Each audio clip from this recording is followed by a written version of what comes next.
కార్యక్రమాన్ని ప్రారంభించడంలో కొంచెం ఆలస్యం అయింది. మా డాక్టర్ గారు చూస్తున్నారు ఏ సమయంలో అనే 10 గంటలకు రమ్మంటే చెప్పన్నారు. అయినా సాధారణం ఇది జరుగుతూ ఉంటుంది. అన్నీ కూడా అనుకున్న ప్రకారం జరిపేస్తాం. కాబట్టి దీనికి ప్రత్యేకంగా ముఖ్యంగా తర్వాత విషయాలు చెప్పుకుందాం. మొట్టమొదట ఈ కార్యక్రమాన్ని మనం ఉండేటువంటి పద్ధతి ప్రకారం ఆ పద్ధతి ప్రకారమే మొట్టమొదట జ్యోతి ప్రజ్వలనం చేసుకొని తర్వాత ముందు వేదిక మీదకి మన యొక్క ముఖ్య అతిథులను ఆహ్వానించి తర్వాత జ్యోతి ప్రజ్వలన కార్యక్రమాన్ని ఏర్పాటు చేసుకుని దైవ ప్రార్థనతో మనం ఇచ్చినటువంటి ఈ కార్యక్రమ సరళిని ఒక 10 నిమిషాలు అటు ఇటు చేసుకుంటూ ముందుకు వెళ్ళిపోదాం.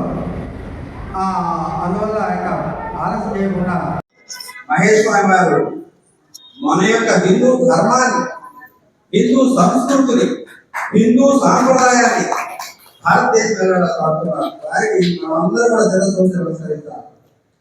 అలాంటి వారిని ఈరోజు ఈ కార్యక్రమానికి అయ్యా మీకు ఎప్పుడు ఉంటాయి కార్యక్రమాలు అయినా మా పైన కూడా కాస్త దృష్టి సారించండి అని వారిని ప్రార్థించాం. వెంటనే ఎక్కడో ఉన్నప్పటికీ కూడా తప్పక వస్తూ ఉన్నారు. నేను 9:30కి వచ్చేసరికి నాకనే ముందు దిగుతున్నారు వారు. ఎందుకంటే మన కార్యక్రమం మీద, మన కార్యక్రమం అంటే మన దిగ్గ మహాకవి అంటే ఎంతటి గొప్ప ఇది ఉన్నదో దీనివల్ల ప్రధానంగా మనకు తెలుస్తుంది. ఎక్కడ ఉన్న వాళ్ళు కూడా వస్తుంటారు. అలాంటి వారిని ఈరోజు మహేష్ స్వామి వారిని ఈ యొక్క కార్యక్రమానికి అధ్యక్షత వహించి కార్యక్రమాలన్నీ కూడా సజావుగా జరిపించడానికి మీ యొక్క అనుమతి కోరుతున్నామండి. ఆశీర్వాదం కావాల్సిందిగా కోరుకుంటున్నాం. అలాగే దీనికి ముఖ్యంగా టీకా అంటే మనకు మహాభారతం వినిపిస్తుంది. అలాంటి మహాభారతం మనం రచించినటువంటి మహానుభావుడు 15 పర్వాలు దిగ మహాభారతం రచించినటువంటి వారు. ఆయన మందిరం కూడా ఏర్పాటు చేశాను. ఎంతో శ్రమపడి మందిరాన్ని ఈరోజు వెలుగులో తెచ్చినప్పుడు కూడా తాళాలు వేసుకొని పోయినారు. మనం ఏం చేద్దాం, మనం ఏం చేయలేం, మన చేతిలో ఉండేది కాదు. అందుకు పద్య కవులను ముఖ్యంగా ఈ కార్యక్రమానికి పద్య కవులు ఉంటే బాగుంటుందనే ఉద్దేశం చేత మనం అందరినీ కూడా ఆహ్వానించున్నాం. వారు కూడా ఆత్మకూరు నుంచి కూడా 2-3 చెప్పుకున్నాం. వారు వెనక ముందు వస్తారు. ఆత్మకూరు నుంచి ఇప్పుడే మనకు సోదరిమణి అపర్ణ గారు, శ్రీమతి అపర్ణ గారు. అయ్యా నమస్కారం. ఇంకిద్దరు రావాలి, మీరు ఇంకిద్దరు రావాలా? వచ్చారు, సంతోషం. వెంకటరెడ్డి గారు నిజంగా ఆయన పాఠశాల సహాయకులు. ఈ తెలుగు భాష మీద అయ్యా ముందు కూర్చో, తెలుగు పద్యాల మీద ఆయనకి ఎంత మక్కువ, ఎంత పట్టుదల ఉన్నదో అది కలుస్తుంది. మరి వెంకటప్పయ్య గారు వారు వచ్చి ఉన్నారు. వారు అన్ని విద్యలలో కూడా ఆరితేరినటువంటి ఎన్నో PhD పట్టాలు కొట్టి ఉన్నారన్నమాట ఆయన.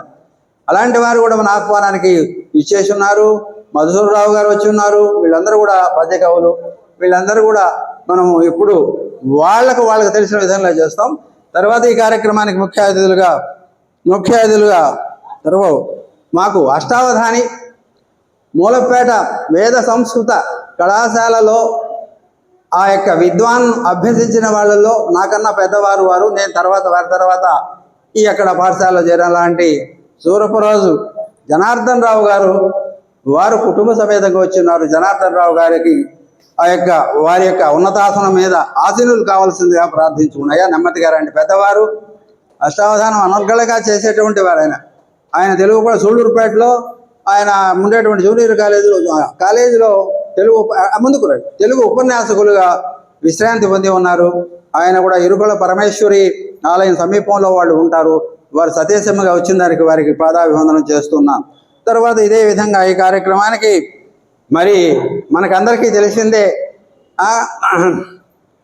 ఆ పొగతోటలో ఉన్నటువంటి నేత్రాలయం, మోడర్న్ ఐ హాస్పిటల్ అంటారు ఆంగ్లంలో.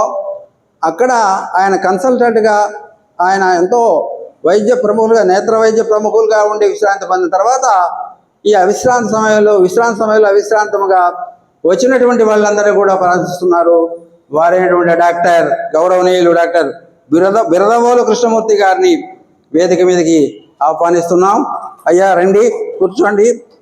అదే విధంగా మనకు ఈ కార్యక్రమానికి అటు పద్య కవిగా ఇటు ముఖ్య అతిథిగా కూడా ఆహ్వానించున్నటువంటి గౌరవనీయులు శ్రీ ఏకుమళ్ళ వెంకటప్పయ్య గారిని కూడా వేదిక మీదకి రమ్మని గౌరవిస్తున్నాం. అదేవిధంగా ఆత్మీయ అతిథులుగా ఆహ్వానితులుగా ఇద్దరిని మనం మహిళలను కూడా ఇందులో ఆహ్వానించడం జరిగింది.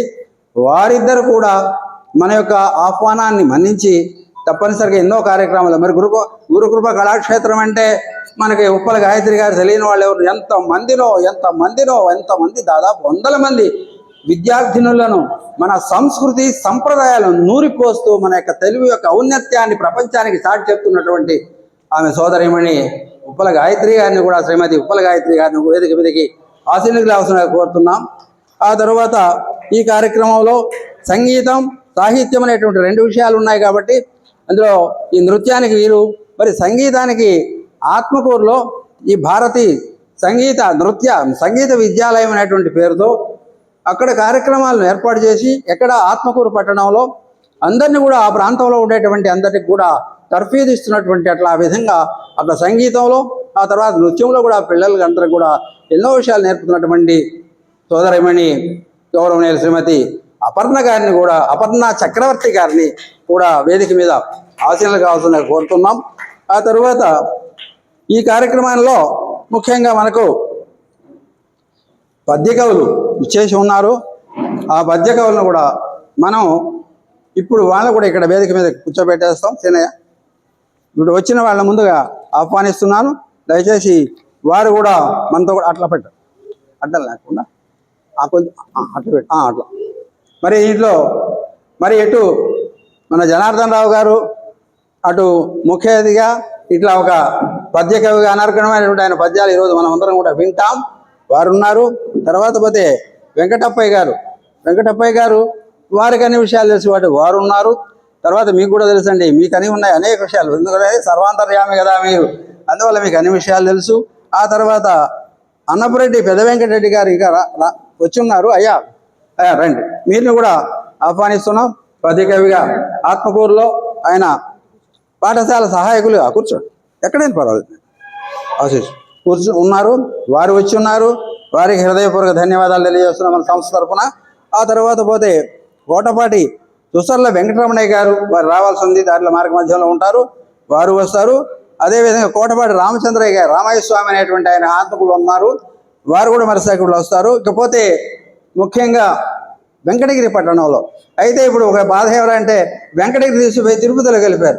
నెల్లూరుకి వెంకటగిరి ఉండేటువంటి సంబంధం అనేటువంటిది కొంతవరకు దూరం అయినా ఆయన ఎక్కడికి పోదు, అది ఎక్కడికి పోదు, మనం ఎక్కడికి పోదు. వాటి మరి భక్త కవి అనేటువంటి పేరు గాంచినటువంటి ఈయన పెనగూరు కుమార్ గారిని కూడా వేదిక మీదకి రావాల్సిందిగా ఆహ్వానిస్తున్నాం. కూర్చోండి, ఇటు కూడా మరి కూర్చోండి. ఆ తర్వాత మనకు యువతలో అంటే ఇప్పుడున్నటువంటి శక్తిలో పద్యం రాయాలి, పద్యాన్ని మనం తెలుసుకోవాలనుకున్నటువంటి ఆసక్తి కలిగినటువంటి మనకు విశ్రాంత ఉపాధ్యాయులు గౌరవనీయులు శ్రీ ఇంద్రగంటి మధుసూదన్ రావు గారిని కూడా వేదిక మీదకి ఆహ్వానిస్తున్నాం. అయ్యా రండి, కూర్చోండి. ప్రస్తుతానికి మరి నేను అన్నీ చేస్తూ ఉంటాను. నేను కూడా పద్యకాన్ని కూర్చుంటాను మీ తర్వాత కానీ కార్యక్రమాలన్నీ ముందు చేస్తుంటాం కాబట్టి ఇప్పటికీ మనం అనుకున్నటువంటి వాళ్ళలో ఒకరిద్దరు దగ్గర వాళ్ళు కూడా వస్తారు కాబట్టి వాళ్ళందరూ కూడా. ఇకపోతే మాకు ఈ కార్యక్రమాలన్నిటి కూడా హైలైట్ చేస్తున్నటువంటి వారు ఎవరంటే మా గండవరం శ్రీనివాసరెడ్డి, మా శిష్యుడు. ఏది చెప్పినా కూడా నాకన్నా ముందు వచ్చి ఇవన్నీ ఏర్పాటు చేస్తాడు. ఆయన ఏర్పాటు చేయబట్టే ఇక్కడ మనం చేస్తున్నాం. కాకపోతే మాకు మా వాహన చోదకుడు ఉన్నాడు సేనయ్య, అతను నాతో కూడా ఉంటాడు. ఈ మధ్య అతను ఇల్లు కట్టుకుంటూ ఎక్కడికి రావడంలో ఈరోజు రారా నాయన అంటే వచ్చాడు. వాళ్ళు వచ్చినారు. పోతే జనార్దన్ రావు గారి యొక్క సతీమణి గారు ఆహ్వానిస్తాము వేదిక మీదకి వచ్చి ఉన్నారు. వారి పిల్లలు ఇద్దరు వచ్చి ఉన్నారు. వారికి కూడా ఎంతో మా ముందు కూర్చోండి. ఆ పిల్లల పేరేంటి? పెద్దమ్మాయి పేరు పెద్దమ్మాయి వీణాధరి చిరంజీవి కాలేదా? ఇప్పుడు వచ్చింది ఎవరు? వింధ్యావళి. ఇక్కడ పనిచేస్తారు కదా. ఇక్కడ దొడ్ల కౌసల్యమ్మ ఉమెన్స్ ఆ పాఠశాలలో ఆమె కాలేజీలో ఉపన్యాసకులు పనిచేస్తున్నారు. తెలుగు విభాగమే కదా, ఆంగ్ల విభాగంలో అయితే మాకు కొంచెం వ్యతిరేకం. నేను తెలుగు అయితే ఆమె ఆంగ్ల విభాగం. మీరు కూడా తెలుగే కదా. అమ్మ ముందుకు వచ్చి కూర్చోండి. వారు వచ్చి ఉన్నారు. ఎందుకంటే సాహిత్యం మీద అభిమానం అనేటువంటిది ఆ విధంగా ఉంటుంది కాబట్టి ఏదైనా ఆంగ్లమైనా తెలుగు అయినా ఒక సాహిత్యం ఉన్న తర్వాత ఉంటుంది కాబట్టి వచ్చినటువంటి ధన్యవాదాలు. వచ్చిన వాళ్ళు వెనక వస్తుంటారు. మీకు ఇక్కడ మంచినీళ్ళు ఉన్నాయి, వేడిగా టీ ఉన్నది, అవన్నీ కూడా మీరు అక్కడ దయచేసి ఇది అయిన తర్వాత ఒక్కొక్కరు వెళ్ళి తాగేటి కప్పులు ఉన్నాయి, దయచేసి పోతూ తర్వాత మనకు వచ్చి ఉన్నారు. పేరు చెప్పండి, ఎక్కడ పేరు పేరు సార్? మరి ఇంకొక విషయం, మన విక్రమసింహపురి విశ్వవిద్యాలయంలో ఏ విభాగం? సినీ రెస్టారెంట్గా పనిచేస్తున్నటువంటి గౌరవనీయులు వినయ్ కుమార్ గారు, అందువల్ల వినయ్గా ఉన్నారు కాబట్టి అక్కడ ఉన్నారు, వెనక వారు వచ్చి ఉన్నారు, ముందు వచ్చి కూర్చోండి. వారిని కూడా వేదిక మీదకి ఆహ్వానిస్తున్నాం. మరి వీరందరూ కూడా కార్యక్రమాలు మొదలుపెట్టి జరుగుతుంటాయి, వస్తుంటారు. మనకందరికీ కూడా టీ ఉన్నది, మీరు వెళ్ళి స్వచ్ఛందంగా అక్కడ మీరు తాగవచ్చు. పక్కనే మంచినీళ్ళు ఉన్నాయి. 12:30, 12:45 గంటల లోపల మనందరికి కూడా భోజనాలు అయితే, ఇక్కడ భోజనం వస్తలేదు కాబట్టి అక్కడ ఉండేటువంటి మనకు ఆర్టీసీ ప్రక్కనే ఉండేటువంటి అక్కడ మనం దీన్ని ఏర్పాటు చేస్తున్నాం. మనందరూ అక్కడ భోజనం చేసుకుని వెళ్ళొచ్చు. కాబట్టి తర్వాత కార్యక్రమం జ్యోతి ప్రజ్వలనంతో ప్రారంభిస్తాం. అమ్మా అయ్యా రండి. ఓం ఉద్దీప్సుజాత వేదోపగ్న నిరుతిర్మమ జీవనంచ దిశో దేవ పశుశ్చ పశ్యమావహ జీవనంచ దిశో దిశా జ్యోతి ప్రజ్వలనం నమస్కారమే. దీపం జ్యోతి పరబ్రహ్మ దీపం సర్వతమోప దీపేన సర్వపాప సంహారం దీపలక్ష్మీ నమోస్తుతే.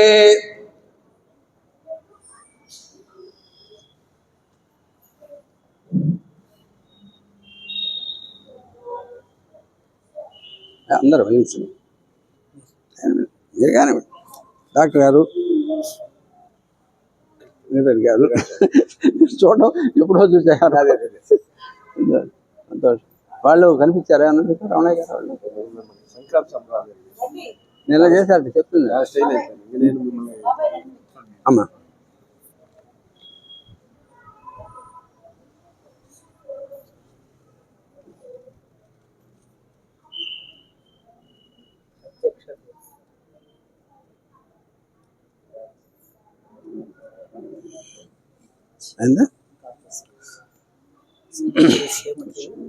అయ్యా సింహపురి సీమకి ప్రత్యక్ష ఇది అది అలా కూర్చోండి. తర్వాత తెలుగు భాష, ఇక తెలుగు సంస్కృతి సాంప్రదాయాలు ఇవన్నీ ఉన్నాయి కాబట్టి దైవ ప్రార్థనతో అవసరమా రెడీ అయితే మనం ఆచార్య గారు మనం మా తెలుగు తల్లికి పడతాం. మా తెలుగు తల్లికి కూడా దానికి మా తెలుగు తల్లితో ఈ తెలుగు భాష కార్యక్రమాన్ని మనం మొదలు పెడదాం. తొలి పలుకులతో ప్రారంభిస్తే తర్వాత చిన్నారులు వచ్చి ఉన్నారు ఆత్మకూరు నుంచి, వాళ్ళ చేత ఒక గీతం 1-2 గీతాలు పాడి తర్వాత నృత్యానికి వచ్చి ఉన్నారు, వాళ్ళ చేత ఒక నృత్యం వేయించి తర్వాత మన పద్య కవి సమారా చేస్తాము. ఆ నలుగురు కూర్చొని చర్చలు జరుపుతాం కావాల్సిందే. అయ్యా ముఖ్యంగా అయ్యా మీకు కార్యక్రమానికి సంబంధించినటువంటి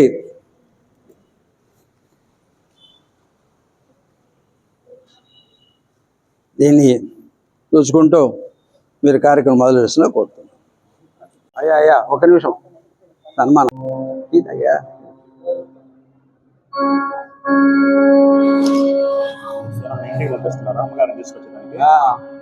వాళ్ళకు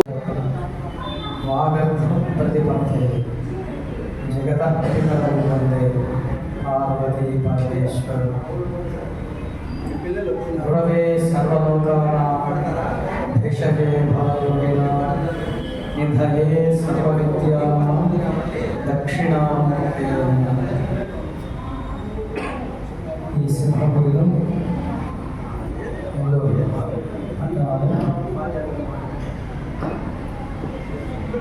మందిరంలో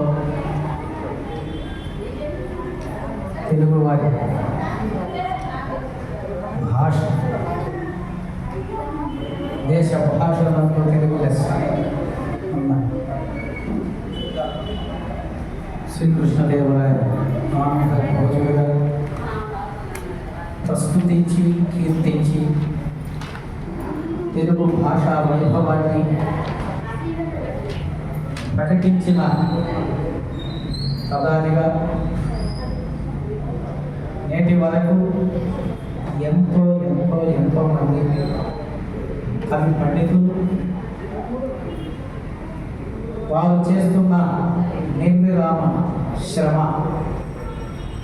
ఈ భాష సేద్యం ఏదైతే ఉందో దాంట్లో మన నెల్లూరు జిల్లాలోనే కాక రాష్ట్ర వ్యాప్తంగా కూడా ఇరు రాష్ట్రాలు తెలుగు భాష రాష్ట్రాలు భాషాప్రయుక్త రాష్ట్రాల్లో కూడా కవి తిక్కన సోమయాజి గారు ఇదే గడ్డపై జన్మించి సిద్ధేశ్వర స్వామి వారి ఆరాధన చేస్తూ పరమశివుని అనుగ్రహం సరస్వతి కటాక్షంతో పావన పినాకిని నదీ తీరంలో తటాక తీరంలో మహాభారతాన్ని సంస్కృతం నుండి ఆంధ్రీకరించినటువంటి ఎక్కువ భాగాన్ని ఆంధ్రీకరించి మహాభారత వైశిష్ట్యాన్ని ప్రకటన చేసి అద్భుతంగా భాష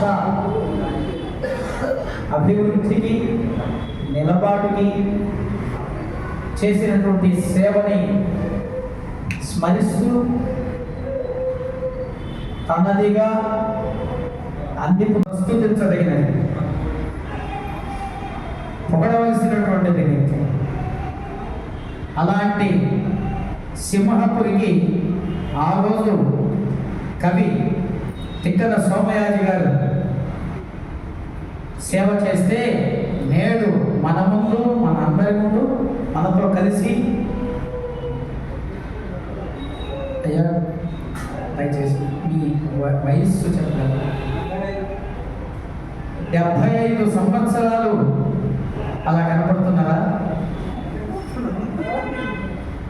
17 సంవత్సరాల నిత్య యువకునిలాగా ఉత్సాహంగా తెలుగు కణానికి సాంప్రదాయ స్వరూపం మూర్తీభవించిన అందులో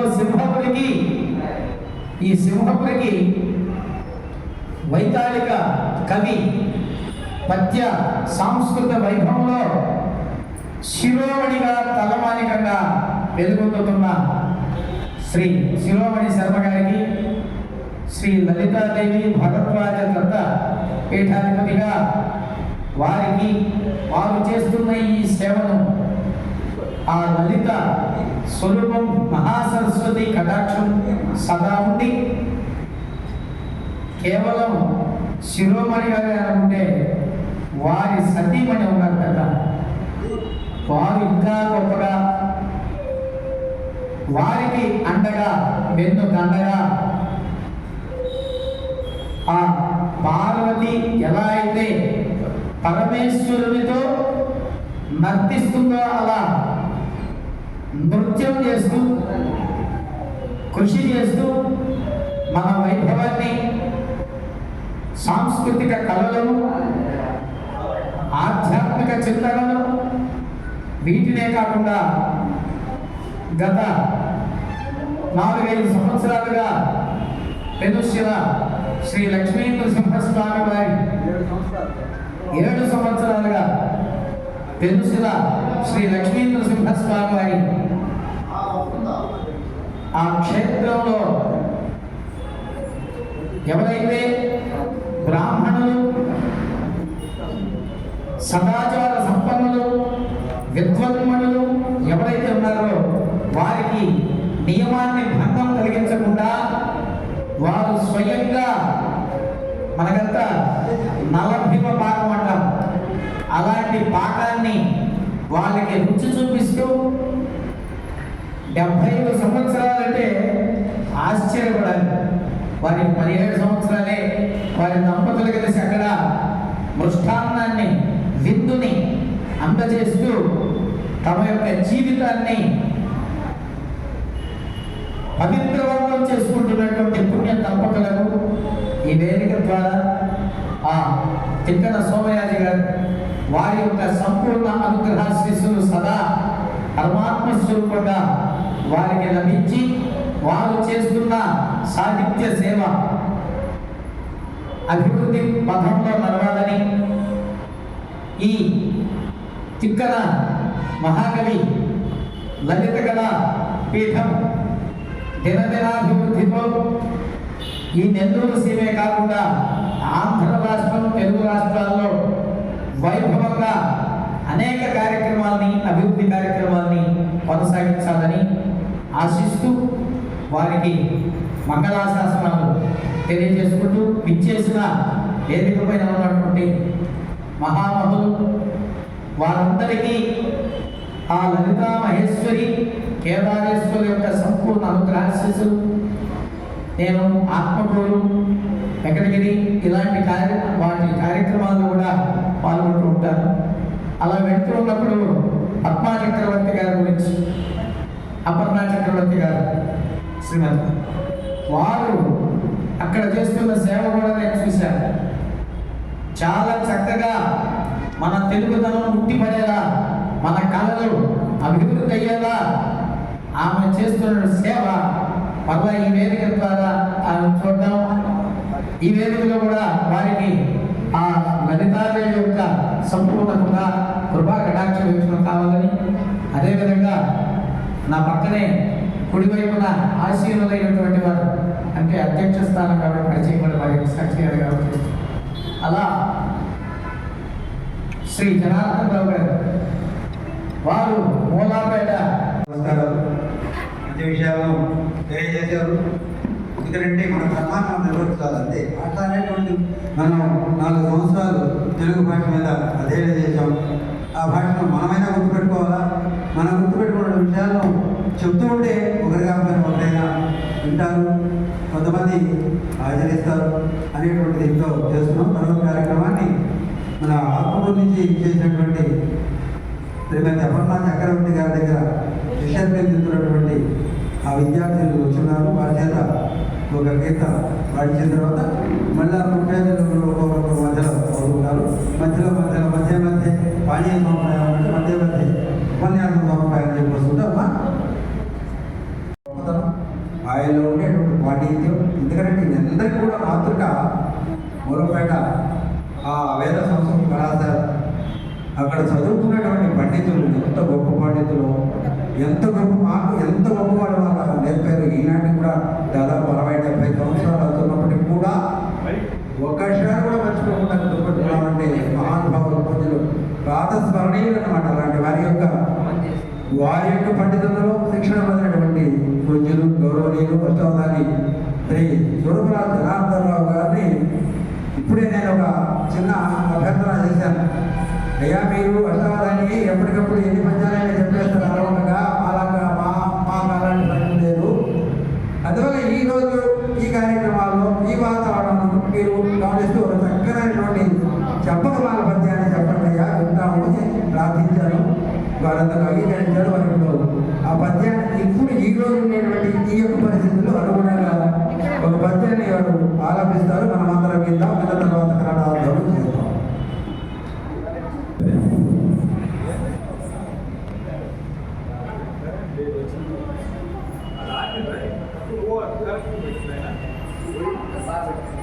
శబ్ద బ్రహ్మమయీ చరాచరమయీ శబ్ద బ్రహ్మమయీ చరాచరమయీ జ్యోతిర్మయీ వాంగ్మయీ విద్యానందమయీ నిరంజనమయీ తత్వమయీ చిన్మయీ తత్వాతీతమయీ చరాచరమయీ శ్రీ దివ్యదేవీమయీ వాచిమా నిత్యానందమయీ నిరంజనమయీ తత్వమయీ చంద్రమయీ తత్వాతీతమయీ పరమయీ మాయామయీ శ్రీమయీ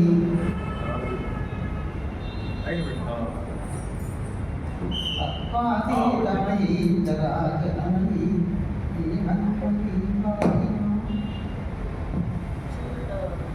వేదికనున్న పెద్దలకు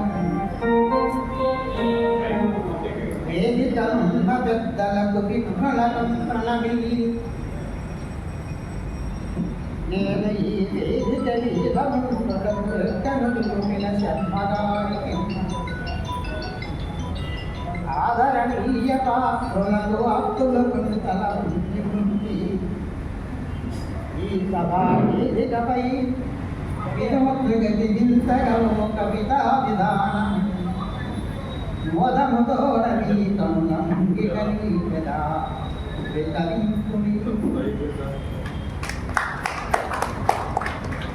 అవధానం గురు చేసినాము కవిత కంఠం సదా పూర్తితో నవమార్గమున నిలిపినాము అవధానం గురు చేసినాము కవిత కంఠం సదా పూర్తితో నవమార్గమున నిలిపినాము కౌరమ్మాన్యుడు భజన్యత్తగా నవచందస్సుకు నాంది బలికి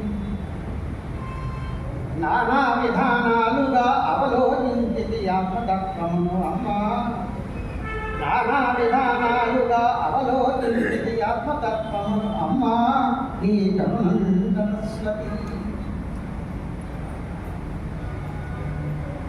ఆహ్వానమును పలికినారు కానీ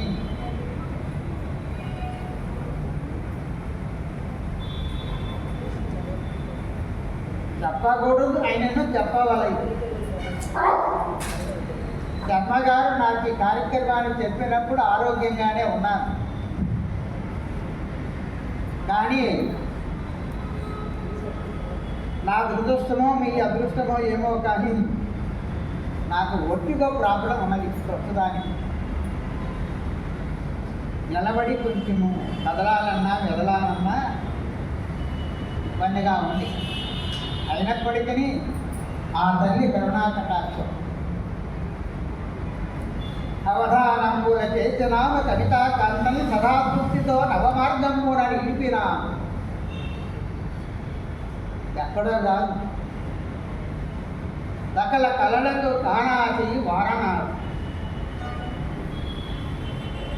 కాశీ నగరానికి వెళ్ళాను. మా వేద సంస్కృత విజ్ఞాన వీధులందు నాడు విహరించినప్పుడు కాశీఖండం అనే పుస్తకం మాకుండేది. కాశీఖండం భయపిండం అన్నారు.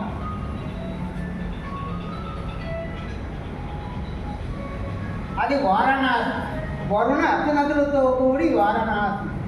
వరుణా నది, అసీ నది, కాశీ నది ఉపనదులు కాబట్టి అది వారణాసిగా మారింది. అట్టి కాశీ నగరంలో నేను పిహెచ్డి చేశాను సెంట్రల్ యూనివర్సిటీ. ఆ కాశీ నగరాన్ని అవలోకన అనే పేరుతో అద్భుతంగా కావ్యము రాశాను.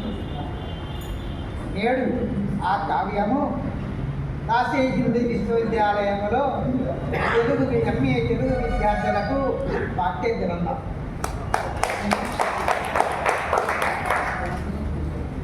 ఇక ఇప్పటి వరకు దాదాపు నేను 10 పుస్తకాలు రాసుకుంటాను, 1-2 కాదు. అందులో గేయ కావ్యాలు కావచ్చు, లేదా వచన కావ్యం ఏమి రాయబడేది. అదేదో ఆ దీప కరుణాకటాక్షంతో చందోబద్ధ కవిత్వంతోనే ముందుకు సాగుతారు. కానీ 2-3 గేయ కావ్యాలు కూడా రాదు. శర్మగారు నాకు ఈ కార్యక్రమాన్ని చెప్పినప్పుడు ఆరోగ్యంగానే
అభినేత్రి శ్రీమతి ఉప్పల గాయత్రి గారి దగ్గర శిక్షణ పొందినటువంటి ఆ చిన్నారులు ప్రస్తుతం ఇక్కడ అమ్మ రండి, వేదిక మీదకి వచ్చి మీ నృత్యాన్ని ప్రదర్శించండి. మన వాళ్ళందరూ కూడా చూస్తారు, సంతోషపడతారు.